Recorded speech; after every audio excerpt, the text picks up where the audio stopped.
तुम्हारी माता काली इस यंत्र में स्थान ग्रहण करेंगी।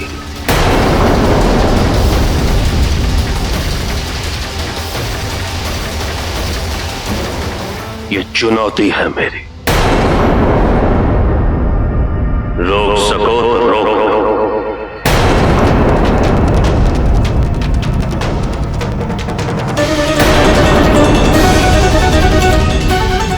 माता चली जाएगी।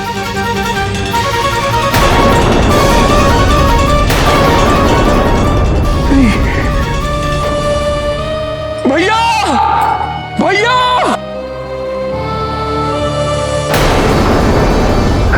मैं कह रहा माता जाएगी। भैया भैया भैया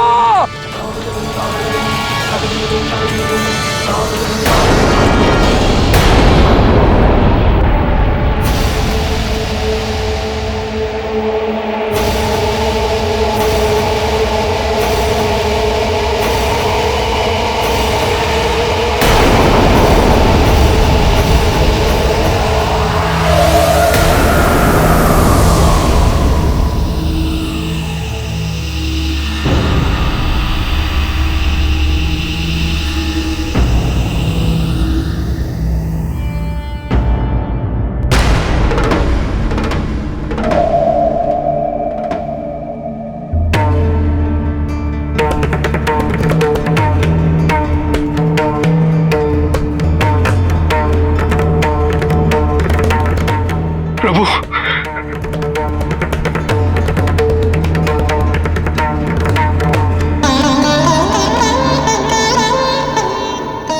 प्रभु माता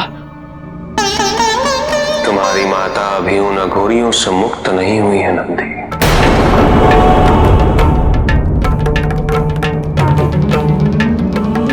मैं उन दुष्टों का विनाश कर दूंगा प्रभु। उन्होंने माता को नियंत्रित करने का दुस्साहस कैसे किया? मैं उन्हें उनके इस मूर्खता का दंड दूंगा प्रभु, दंड दूंगा। नंदी,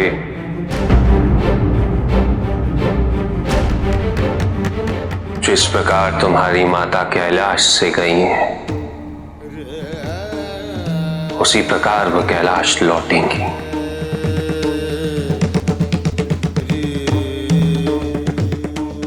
अवश्य लौटेंगी, किंतु उससे पूर्व मुझे संसार के समक्ष अघोर रूप की वास्तविकता प्रस्तुत करनी है। वो वास्तविकता जो मल्ला और मणि द्वारा दर्शाई गई विचारधारा के बिल्कुल विपरीत है।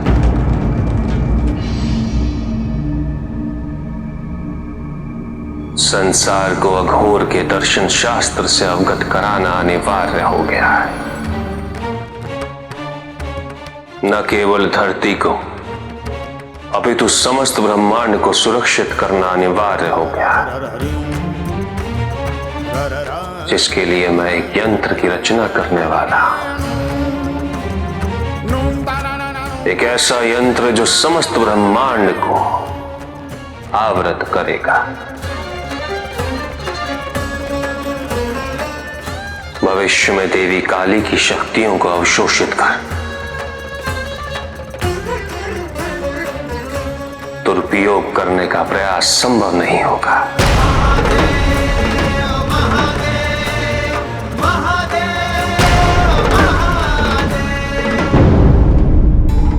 महादेव समस्या का अंत समाधान से करते। उन अघोरियों को चुनौती देकर महादेव ने एक ऐसी विचारधारा की स्थापना की है जिससे यह संसार चिरकाल तक लाभान्वित होगा। किंतु महादेव कौन से यंत्र की रचना करने वाले हैं? इस यंत्र की महिमा को समझना सबके लिए संभव नहीं है। बस इतना समझिए इंद्र कि इस यंत्र की रचना के माध्यम से महादेव संसार को एक नया जीवन दान देने जा रहे हैं।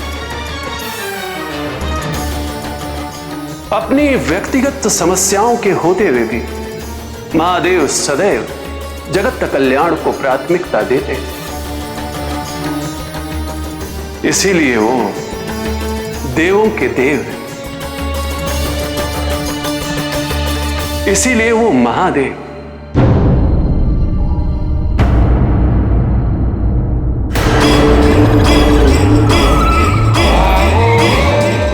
मुझे अभी किसी प्रकार का विघ्न नहीं चाहिए।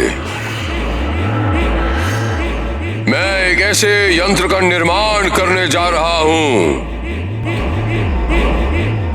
जिससे हमारा भविष्य सशक्त, सुरक्षित और सार्थक बनेगा। कोई भी इस रेखा को नहीं लांघेगा। यदि ऐसा होता है तो यह यंत्र खंडित हो जाएगा, और यदि किसी ने इसे खंडित किया तो मैं उसे मृत्यु दंड दूंगा। भैया भैया मां जा रही है भैया।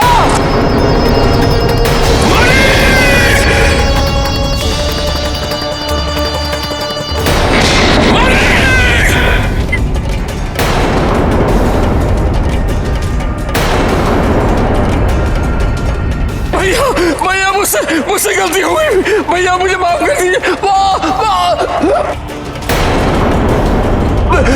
भैया मेरा प्राण निकल जाएंगे।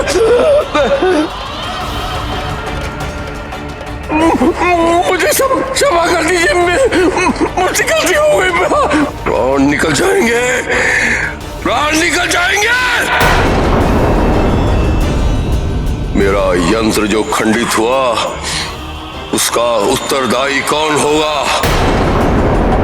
कौन होगा उसका उत्तरदायी?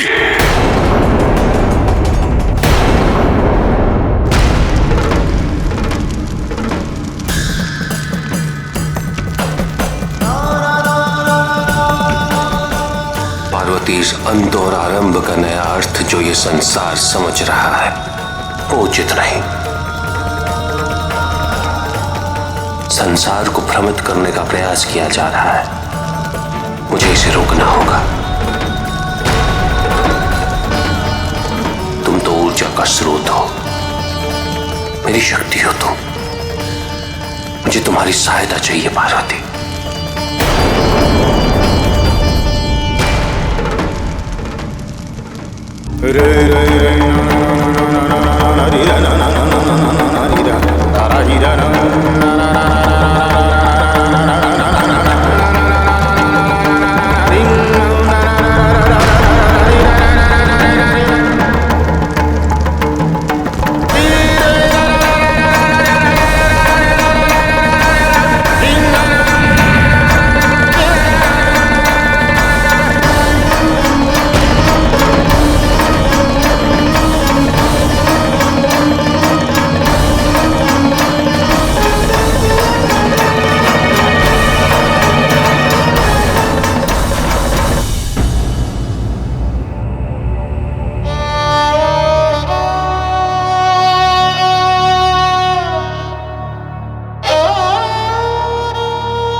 नंदी,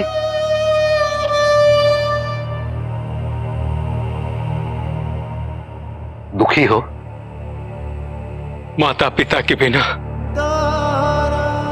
संतान कब सुखी रही है देवर्षि?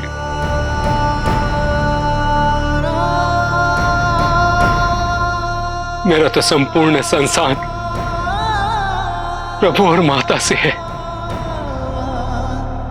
और वो दोनों ही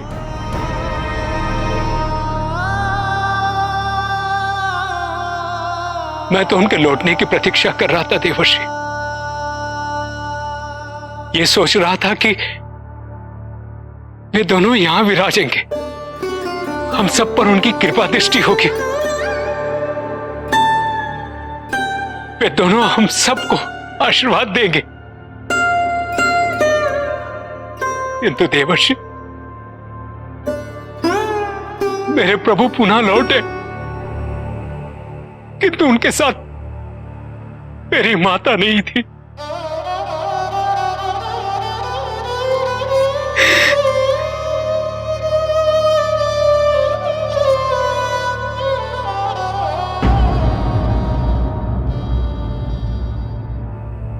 चिंता ना करो नंदी, ऐसा शीघ्र ही होगा।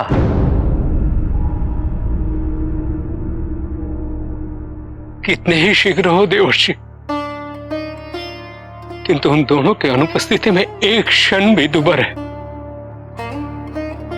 सब कुछ निरर्थक प्रतीत हो रहा है। देवर्षि, आप तो महाज्ञानी हैं, मुझे ये बताइए, महादेव और उनके परिवार को ही इतनी कठिनाइयों का सामना क्यों करना पड़ता है, और वो भी बार बार? भूल गए नंदी, समुद्र मंथन के पश्चात इस संसार की रक्षा हेतु केवल वही तो थे जो उस कालकूट का प्राशन कर सकते थे। केवल महादेव ही तो हैं जो इस संसार की सारी कठिनाइयों को, सारी समस्याओं को अवशोषित कर इस प्रकार जगत का कल्याण कर सकते हैं।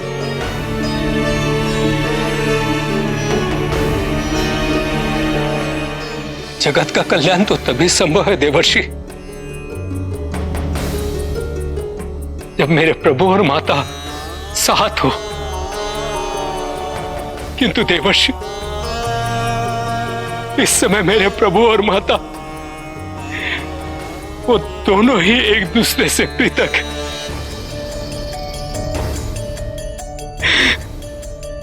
एक दूसरे से पृथक है।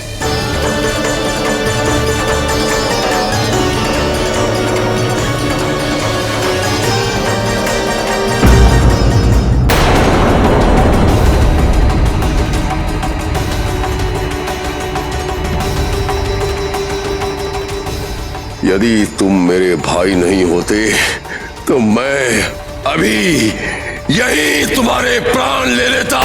वो घोर की मार से तो बच गया, लगता है आज आप मुझे जान से मार दोगे। आपकी मार से नहीं बचूंगा। बस! किसने मारा मेरे भ्राता को? किसने किया ये दुस्साहस? वो घोर, वो कह रहा था माता 5 दिन में चली जाएंगी।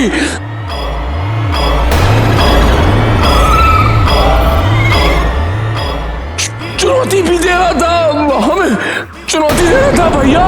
कौन है ये मूर्खम इस ब्रह्मांड में जिसने मेरे भ्राता को ये चुनौती दी? मेरे भ्राता पर प्रहार किया।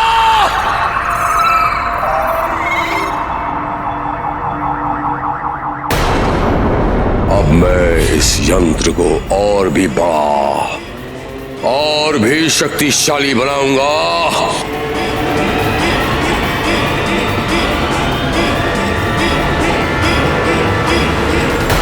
दुग्र कहां है? दुग्र कहां है?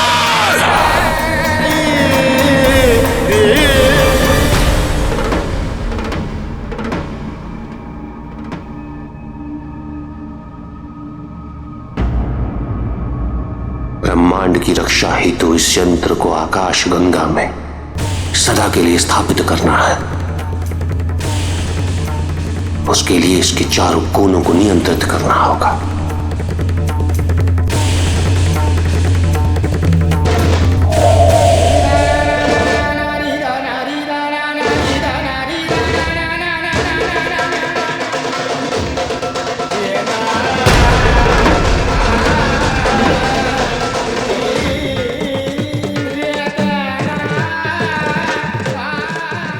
ये कार्य मुझे अपने अघोरा रूप में पूर्ण करना होगा।